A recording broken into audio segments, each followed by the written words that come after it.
So എല്ലാവർക്കും പുതിയൊരു വീഡിയോയിലേക്ക് സ്വാഗതം. അപ്പോൾ നമ്മൾ ഇന്ന് നോക്കുന്നത് ESP8266 ഉപയോഗിച്ച് നമുക്ക് റിമോട്ട് കൺട്രോളിൽ നിയന്ത്രിക്കാവുന്ന ഒരു സ്വിച്ച്, വിച്ച് മീൻസ് ഒരു റിലേ എങ്ങനെ ഉണ്ടാക്കാം എന്നുള്ളത് നോക്കാം. സോ അതിനുവേണ്ടി നമുക്ക് വേണ്ട സാധനങ്ങൾ, ഒന്ന് ESP8266. ഇതാണ് ESP8266. ഇതൊരു ചെറിയ മൈക്രോ കൺട്രോളറാണ്. എന്താ പറയുക, വളരെ ഹാൻഡി ആയിട്ടുള്ളൊരു മൈക്രോ കൺട്രോളറാണ്. ഇതിൻ്റെ കൂടെ വൈഫൈ ഇൻബിൽട്ടായിട്ട് വരുന്നുണ്ട്. ലൈക്ക് അഡ്രിനോ പോലെയൊക്കെ തന്നെ, അഡ്രിനോ യൂണോ ഒക്കെ പോലെ തന്നെയുള്ള ഒരു മൈക്രോ കൺട്രോളർ. ആൻഡ് ഇത് പല വേരിയൻറ്റിൽ വരുന്നുണ്ട്. എന്താ പറയുക, ESP32 എന്ന് പറഞ്ഞ വൈഫൈയും ബ്ലൂടൂത്തും ആയിട്ട് വരുന്നതുണ്ട്. ഈ മോഡലിൽ നമുക്ക് വൈഫൈ മാത്രമേ വരുന്നുള്ളൂ. പിന്നെ 5 വോൾട്ടിലാണ് വർക്ക് ചെയ്യുന്നത്. ഒരു മൈക്രോ USB പോർട്ട് ഉണ്ട്, ഇതുവഴിയാണ് ഇതിനെ പ്രോഗ്രാം ചെയ്യുന്നത്. ഇതൊക്കെയാണ് ഇതിൻ്റെ വിശേഷങ്ങൾ. ഇതിനെ പല ബ്രാൻഡുകളും പല പേരിൽ വിളിക്കുന്നുണ്ട്. നോഡ് MCU, ESP8266 എല്ലാം ഒന്ന് തന്നെയാണ് ബേസിക്കലി. അപ്പോൾ അങ്ങനത്തെ ഒരു മൈക്രോ കൺട്രോളർ. പിന്നെ വേണ്ടത് നമുക്ക് IR സിഗ്നൽസ് റിസീവ് ചെയ്യാനുള്ളൊരു IR സിഗ്നൽ റിസീവർ. ഇതിപ്പോൾ ഞാൻ ഓൾറെഡി ഇത് വയർ ചെയ്ത് വെച്ചിരിക്കുകയാണ്. ഏതാണ്ട് ഈ കാണുന്ന കറുത്ത കോമ്പണൻ്റാണ് ഈ പറയുന്ന IR റിസീവർ. ഇത് വേണം. പിന്നീട് നമുക്ക് ഒരു റിലേ വേണം. ഇതൊരു സിംഗിൾ റിലേ ആണ്. ഡബിളും ട്രിപ്പിളും ഒക്കെ ആയിട്ടുള്ള റിലേസ് അവൈലബിൾ ആണ്. നമുക്ക് നമ്മുടെ പ്രൊജക്റ്റിന് സിംഗിൾ റിലേ മതി. So single relay. പിന്നെ വേണ്ടത് പ്രോഗ്രാം ചെയ്യാൻ വേണ്ടിയിട്ട് ഒരു USB കേബിള്. പിന്നെ റിലേ ഈ പറഞ്ഞ മൈക്രോ കൺട്രോളറൊക്കെ ആയിട്ട് കണക്ട് ചെയ്യാൻ വേണ്ടിയിട്ട് ഇതുപോലത്തെ ജമ്പർ കേബിൾസ്, അതും ആവശ്യമാണ്. പിന്നെ പ്രോഗ്രാം ചെയ്യുന്ന മെത്തേഡ്, നമ്മളിവിടെ PC ഉപയോഗിച്ചാണ് പ്രോഗ്രാം ചെയ്യുന്നത്. So we need A laptop. ഇത്രയും സാധനങ്ങളാണ് നമുക്ക് വേണ്ടത്.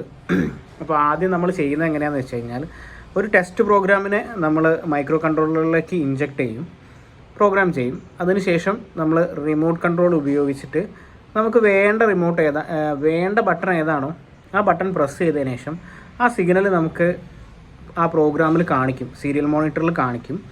ആ കോഡ് കോപ്പി ചെയ്ത് വെക്കുകയും പിന്നെ രണ്ടാമതൊരു പ്രോഗ്രാം നമ്മൾ അപ്ലോഡ് ചെയ്യും. ആ അപ്ലോഡ് ചെയ്യുന്ന പ്രോഗ്രാമിൽ നമ്മൾ ഇങ്ങനെ എഴുതും. അതായത് ഇഫ് ഈ സിഗ്നൽ റിസീവ് ചെയ്താൽ, അതായത് നമ്മൾ ഏത് ബട്ടണാണോ അമർത്തുന്നത് ആ സിഗ്നൽ റിസീവ് ചെയ്താൽ എന്താണോ ചെയ്യേണ്ടത് അത്, അതായത് റിലേ ടേൺ ഓഫ് ചെയ്യുകയാണെങ്കിൽ അങ്ങനെ, അതേ സിഗ്നൽ തന്നെ റിസീവ് ചെയ്താൽ റിലേ ഓൺ ആക്കണമെന്ന് നമുക്ക് കമൻറ്റ് ചെയ്യാം. അല്ലെങ്കിൽ വേറൊരു സിഗ്നൽ കിട്ടിക്കഴിഞ്ഞാൽ റിലേനെ ഓൺ ആക്കണമെന്ന് പറയാം. ഉദാഹരണത്തിന് 1 എന്ന ബട്ടൺ ഞെക്കിക്കഴിഞ്ഞാൽ റിലേ ഓൺ ആക്കണമെന്നും 2 എന്ന ബട്ടൺ ഞെക്കിക്കഴിഞ്ഞാൽ റിലേ ഓഫ് ആക്കണമെന്നും നമുക്ക് പറയാം. നേരെ മറിച്ച് 1 എന്ന കമൻറ്റ് ഒരു തവണ വന്നു കഴിഞ്ഞാൽ ഓൺ ആകണമെന്നും രണ്ടാമത് അതേ കമൻറ്റ് വന്നു കഴിഞ്ഞാൽ ഓഫ് ആകണമെന്നും നമുക്ക് പറയാം. അപ്പോൾ നമുക്ക് ആ രീതിയിൽ പ്രോഗ്രാം സെറ്റ് ചെയ്യാം. ഇനി നമുക്ക് നോക്കാനുള്ളത് PC സൈഡാണ്. സോ PC സൈഡ് നമുക്ക് എങ്ങനെയാണ് ചെയ്യുന്നത് എന്നുള്ളത് നോക്കാം. അപ്പോൾ നമ്മൾ നേരത്തെ പറഞ്ഞ ആ ടെസ്റ്റ് പ്രോഗ്രാം ഈ കാണുന്നതാണ്. സോ ടെസ്റ്റ് പ്രോഗ്രാമിൻ്റെ അകത്ത് നമുക്കിവിടെ D5 എന്ന പിന്നിലേക്കാണ് നമ്മുടെ IR റിസീവർ കണക്ട് ചെയ്യേണ്ടത് എന്ന് പറഞ്ഞിട്ടുണ്ട്. അപ്പോൾ നമ്മൾ ഈ പ്രോഗ്രാമിനെ മൈക്രോ കൺട്രോളറിലേക്ക് ഇൻജെക്റ്റ് ചെയ്യാൻ വേണ്ടി പോവാണ്, റൈറ്റ് ചെയ്യാൻ വേണ്ടി പോവാണ്. സോ ഞാൻ അപ്ലോഡ് എന്നുള്ള ബട്ടൺ പ്രസ് ചെയ്തു. സ്കെച്ച് കമ്പൈൽ ആയിക്കൊണ്ടിരിക്കുകയാണ്. സ്കെച്ച് കമ്പൈൽ ആയതിനു ശേഷം പ്രോഗ്രാം നമ്മുടെ ESPയിലേക്ക് ഇൻജെക്റ്റ് ചെയ്തുകൊണ്ടിരിക്കുന്ന പ്രോസസ്സാണ് ഇപ്പോൾ കാണുന്നത്. ഏതാണ്ട് ഇവിടെയാണ് നമ്മൾ ഈ ഇഞ്ചക്ഷൻ്റെ പെർസെൻറ്റേജ് ഒക്കെ കാണിക്കുന്നത്. ഇപ്പോൾ ഏതാണ്ട് ഇപ്പോൾ ഒരു 46-53% ആയിട്ടുണ്ട്.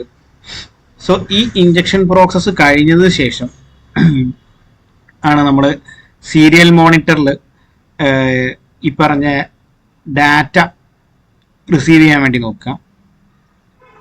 അപ്പോൾ പ്രോഗ്രാം അപ്ലോഡിങ് കംപ്ലീറ്റ് ആയിട്ടുണ്ട്. പ്രോഗ്രാം അപ്ലോഡിങ് കംപ്ലീറ്റ് ആയ സ്ഥിതിക്ക് ഇനി നമുക്ക് ചെയ്യേണ്ടത് ഈ പറഞ്ഞ ESPയിലേക്ക് നമുക്ക് നേരത്തെ ഞാൻ കാണിച്ച സെൻസർ അറ്റാച്ച് ചെയ്യണം. അപ്പോൾ അത് അറ്റാച്ച് ചെയ്യുന്നത് എങ്ങനെയാണെന്ന് നോക്കാം. സോ ഇനി നമ്മൾ നേരത്തെ നമ്മൾ അപ്ലോഡ് ചെയ്ത സ്ക്രിപ്റ്റിൽ കണ്ടതുപോലെ, പ്രോഗ്രാമിൽ കണ്ടതുപോലെ D5ലേക്കും ഗ്രൗണ്ടിലേക്കും 3 വോൾട്ടിലേക്കായിട്ട് നമ്മൾ ഈ സെൻസറിനെ അറ്റാച്ച് ചെയ്യാൻ വേണ്ടി പോവുകയാണ്. സോ നമ്മൾ ആദ്യം തന്നെ ഗ്രൗണ്ട് പിൻ കണക്ട് ചെയ്യാം.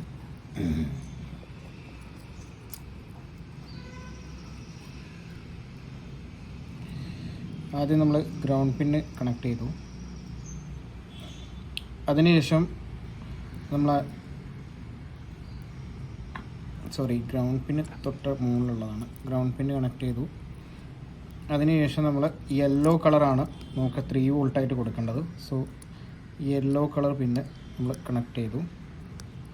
അതിനുശേഷം നമ്മൾ റെഡാണ് നമ്മുടെ D5ലേക്ക്, അതായത് സിഗ്നൽ കൊടുക്കുന്നത് റെഡ് കളർ വയറാണ്. സോ നമ്മളത് D5ലേക്ക് കണക്ട് ചെയ്തു. സോ നമ്മളെ കേബിൾ കണക്ഷൻസ് കംപ്ലീറ്റ് ആയിട്ടുണ്ട്. ഇങ്ങനെയാണ് അത് കണക്ട് ചെയ്തിരിക്കുന്നത്. റെഡ് ശരിക്കും ഞാൻ 3 വോൾട്ടിന് കൊടുക്കാൻ ഉദ്ദേശിച്ചാണ്, പക്ഷേ എൻ്റെ കയ്യിൽ നിന്ന് കണക്ഷൻ മാറിപ്പോയതാണ്. സോ ഇങ്ങനെ നമ്മൾ സെൻസറിനെ ഇതിലേക്ക് കണക്ട് ചെയ്തു. സെൻസറിൻ്റെ ചാർട്ട് ഞാൻ ഡിസ്ക്രിപ്ഷൻ ബോക്സിൽ കൊടുത്തേക്കാം. അപ്പോൾ നിങ്ങൾക്ക് മനസ്സിലാവും ഏത് കേബിൾ എങ്ങോട്ടൊക്കെയാണ് പോയത് എന്നുള്ളത്. സോ ഇങ്ങനെ നമ്മൾ ചെയ്തതിന് ശേഷം നമ്മൾ നേരെ സ്ക്രീനിലേക്ക് വന്നിട്ട് സിസ്റ്റത്തിലേക്ക് ഈ പറയുന്ന മൈക്രോ കൺട്രോളർ USB വഴി കണക്റ്റഡ് ആണ് കേട്ടോ. അങ്ങനെ വന്നു. നമ്മൾ ടൂൾസിൽ പോയി സീരിയൽ മോണിറ്റർ എടുത്തു. സീരിയൽ മോണിറ്റർ എടുത്തതിന് ശേഷം നമ്മൾ ഏതെങ്കിലും ഒരു ബട്ടൺ പ്രസ് ചെയ്യാം. ഇപ്പോൾ ഒരു ബട്ടൺ ഞാനിപ്പോൾ എൻ്റെ കയ്യിൽ നിന്ന് അറിയാതെ പ്രസ്സായപ്പോൾ വന്ന ഡാറ്റയാണ്. സോ ഞാൻ അടുത്ത ബട്ടൺ പ്രസ് ചെയ്യാണ്. അപ്പം പ്രസ് ചെയ്യുന്ന സമയത്ത് നമുക്കിവിടെ ഒരു ഡാറ്റ വന്നു. ഡാറ്റ വിസിബിൾ ആണെന്ന് തോന്നുന്നു. ഞാൻ 1 എന്ന് പറഞ്ഞ ബട്ടൺ ഒന്ന് പ്രസ് ചെയ്യാണ്. അപ്പോൾ നമുക്ക് വന്ന ഡാറ്റ നേരത്തെ വന്ന ഡാറ്റയിലേക്കാൾ കുറച്ച് വ്യത്യാസമുണ്ട്. നമുക്കൊന്ന് ഹെക്സ് കോഡാണ് ഈ കാണുന്നത്.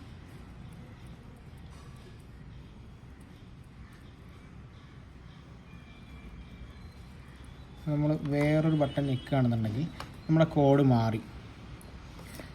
അടുത്ത ബട്ടൺ ഞെക്കുകയാണെന്നുണ്ടെങ്കിൽ നമ്മുടെ കോഡ് വീണ്ടും മാറി. അപ്പോൾ നമുക്ക് വേണ്ട കോഡ് ഏതാണെന്ന് നോക്കാം. ഇപ്പോൾ എനിക്ക് വേണ്ട കോഡ് 1 ആണെന്ന് കരുതാം. അപ്പോൾ ഞാൻ 1 എന്നുള്ളത് ഞെക്കിയ സമയത്ത് എനിക്ക് കിട്ടിയിരിക്കുന്നത് അവസാനം 85 ആണ്. 2 എന്നുള്ള ബട്ടൺ ഞെക്കിയപ്പോൾ എനിക്ക് കിട്ടിയിരിക്കുന്നത് അവസാനം 45 ആണ്.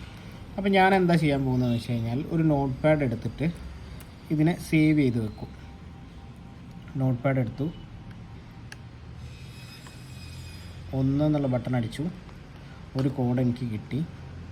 ഞാൻ ആ കോഡ് കോപ്പി ചെയ്യണേ.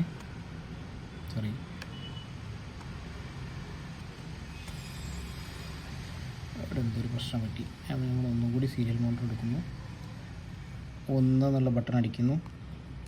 നമുക്കൊരു കോഡ് കിട്ടി. ആ കോഡ് നമ്മൾ ഡബിൾ ക്ലിക്ക് ചെയ്തു, Ctrl+C അടിച്ച് കോപ്പി ചെയ്തു. നമ്മൾ ആ കോഡ് ഇവിടെ നമ്മൾ പേസ്റ്റ് ചെയ്തു. അതിനുശേഷം മനസ്സിലാക്കാൻ വേണ്ടി 1 കൊടുത്തു. രണ്ടാമത്തെ ബട്ടൺ അടിച്ചു.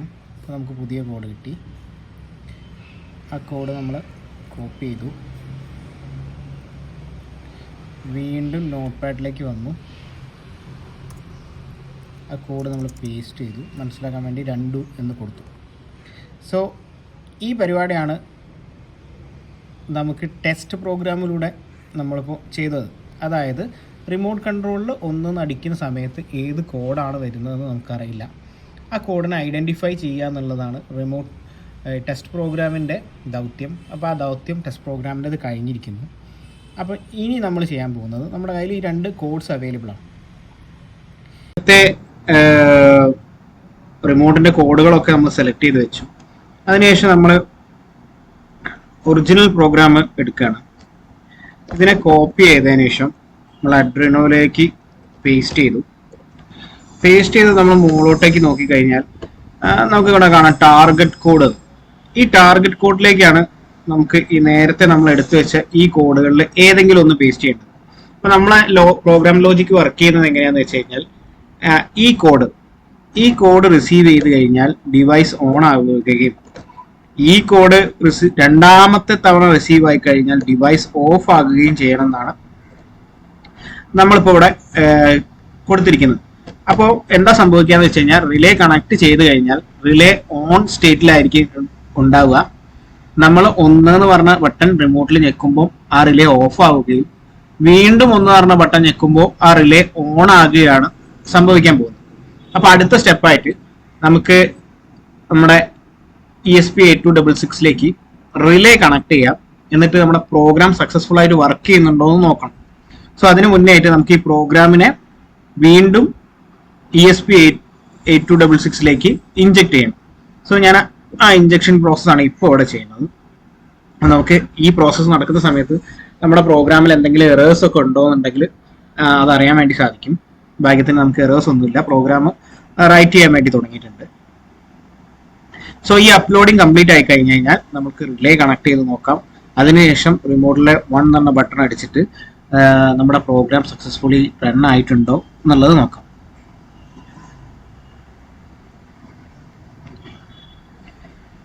ഓക്കെ, നമ്മുടെ പ്രോഗ്രാം അപ്ലോഡ് ആയി കഴിഞ്ഞിട്ടുണ്ട്. സോ ഇനി നമ്മൾ നേരത്തെ നമ്മൾ അപ്ലോഡ് ചെയ്ത സ്ക്രിപ്റ്റിൽ കണ്ടതുപോലെ, പ്രോഗ്രാമിൽ കണ്ടതുപോലെ D5ലേക്കും ഗ്രൗണ്ടിലേക്കും 3 വോൾട്ടിലേക്കായിട്ട് നമ്മൾ ഈ സെൻസറിനെ അറ്റാച്ച് ചെയ്യാൻ വേണ്ടി പോവുകയാണ്. സോ നമ്മൾ ആദ്യം തന്നെ ഗ്രൗണ്ട് പിൻ കണക്ട് ചെയ്യാം.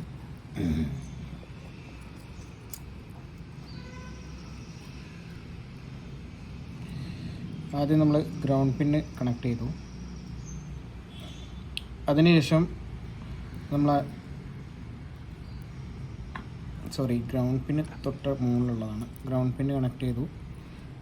അതിനുശേഷം നമ്മൾ യെല്ലോ കളറാണ് നമുക്ക് 3 വോൾട്ടായിട്ട് കൊടുക്കേണ്ടത്. സോ യെല്ലോ കളർ പിന്നെ നമ്മൾ കണക്ട് ചെയ്തു. അതിനുശേഷം നമ്മൾ റെഡാണ് നമ്മുടെ D5ലേക്ക്, അതായത് സിഗ്നൽ കൊടുക്കുന്നത് റെഡ് കളർ വയറാണ്. സോ നമ്മളത് D5ലേക്ക് കണക്ട് ചെയ്തു. സോ നമ്മളെ കേബിൾ കണക്ഷൻസ് കംപ്ലീറ്റ് ആയിട്ടുണ്ട്. ഇങ്ങനെയാണ് അത് കണക്ട് ചെയ്തിരിക്കുന്നത്. റെഡ് ശരിക്കും ഞാൻ 3 വോൾട്ടിന് കൊടുക്കാൻ ഉദ്ദേശിച്ചാണ്, പക്ഷേ എൻ്റെ കയ്യിൽ നിന്ന് കണക്ഷൻ മാറിപ്പോയതാണ്. സോ ഇങ്ങനെ നമ്മൾ സെൻസറിനെ ഇതിലേക്ക് കണക്ട് ചെയ്തു. സെൻസറിൻ്റെ ചാർട്ട് ഞാൻ കമൻറ്റ് ഡിസ്ക്രിപ്ഷൻ ബോക്സിൽ കൊടുത്തേക്കാം. അപ്പോൾ നിങ്ങൾക്ക് മനസ്സിലാവും ഏത് കേബിൾ എങ്ങോട്ടൊക്കെയാണ് പോയത് എന്നുള്ളത്. സോ ഇങ്ങനെ നമ്മൾ ചെയ്തു. ഇങ്ങനെ നമ്മൾ ചെയ്തതിന് ശേഷം നമ്മൾ നേരെ സ്ക്രീനിലേക്ക് വന്നിട്ട് സിസ്റ്റത്തിലേക്ക് ഈ പറയുന്ന മൈക്രോ കൺട്രോളർ USB വഴി കണക്റ്റഡ് ആണ് കേട്ടോ. അങ്ങനെ വന്നു. നമ്മൾ ടൂൾസിൽ പോയി സീരിയൽ മോണിറ്റർ എടുത്തു. സീരിയൽ മോണിറ്റർ എടുത്തതിന് ശേഷം നമ്മൾ ഏതെങ്കിലും ഒരു ബട്ടൺ പ്രസ് ചെയ്യാം. ഇപ്പോൾ ഒരു ബട്ടൺ ഞാനിപ്പോൾ എൻ്റെ കയ്യിൽ നിന്ന് അറിയാതെ പ്രസ്സായപ്പോൾ വന്ന ഡാറ്റയാണ്. സോ ഞാൻ അടുത്ത ബട്ടൺ പ്രസ് ചെയ്യണം. അപ്പം പ്രസ് ചെയ്യുന്ന സമയത്ത് നമുക്കിവിടെ ഒരു ഡാറ്റ വന്നു. ഡാറ്റ വിസിബിൾ ആണെന്ന് തോന്നുന്നു. ഞാൻ 1 എന്ന് പറഞ്ഞ ബട്ടൺ ഒന്ന് പ്രസ് ചെയ്യണം. അപ്പോൾ നമുക്ക് വന്ന ഡാറ്റ നേരത്തെ വന്ന ഡാറ്റയിലേക്കാൾ കുറച്ച് വ്യത്യാസമുണ്ട്. നമുക്കൊന്ന് ഹെക്സ് കോഡാണ് ഈ കാണുന്നത്.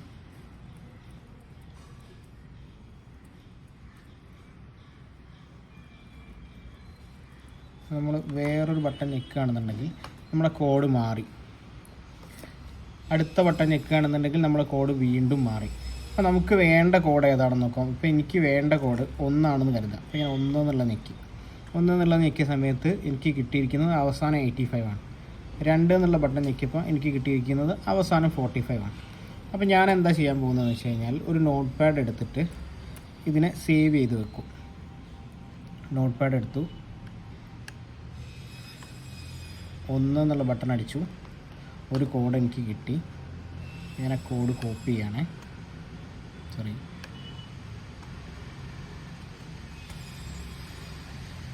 എന്തൊരു പ്രശ്നം പറ്റി. അപ്പോൾ നമ്മൾ ഒന്നും കൂടി സീരിയൽ മോണിറ്റർ എടുക്കുന്നു. 1 എന്നുള്ള ബട്ടൺ അടിക്കുന്നു. നമുക്കൊരു കോഡ് കിട്ടി. ആ കോഡ് നമ്മൾ ഡബിൾ ക്ലിക്ക് ചെയ്തു, Ctrl+C അടിച്ച് കോപ്പി ചെയ്തു. നമ്മൾ ആ കോഡ് ഇവിടെ നമ്മൾ പേസ്റ്റ് ചെയ്തു. അതിനുശേഷം മനസ്സിലാക്കാൻ വേണ്ടി 1 കൊടുത്തു. രണ്ടാമത്തെ ബട്ടൺ അടിച്ചു. അപ്പോൾ നമുക്ക് പുതിയ കോഡ് കിട്ടി. ആ കോഡ് നമ്മൾ കോപ്പി ചെയ്തു. വീണ്ടും നോട്ട് പാഡിലേക്ക് വന്നു. ആ കോഡ് നമ്മൾ പേസ്റ്റ് ചെയ്തു. മനസ്സിലാക്കാൻ വേണ്ടി 2 എന്ന് കൊടുത്തു. സോ ഈ പരിപാടിയാണ് നമുക്ക് ടെസ്റ്റ് പ്രോഗ്രാമിലൂടെ നമ്മളിപ്പോൾ ചെയ്തത്. അതായത് റിമോട്ട് കൺട്രോളിൽ ഒന്നൊന്ന് അടിക്കുന്ന സമയത്ത് ഏത് കോഡാണ് വരുന്നതെന്ന് നമുക്കറിയില്ല. ആ കോഡിനെ ഐഡൻറ്റിഫൈ ചെയ്യുക എന്നുള്ളതാണ് റിമോട്ട് ടെസ്റ്റ് പ്രോഗ്രാമിൻ്റെ ദൗത്യം. അപ്പോൾ ആ ദൗത്യം ടെസ്റ്റ് പ്രോഗ്രാമിൻ്റെത് കഴിഞ്ഞിരിക്കുന്നു. അപ്പോൾ ഇനി നമ്മൾ ചെയ്യാൻ പോകുന്നത്, നമ്മുടെ കയ്യിൽ ഈ 2 കോഡ്സ് അവൈലബിൾ ആണ്.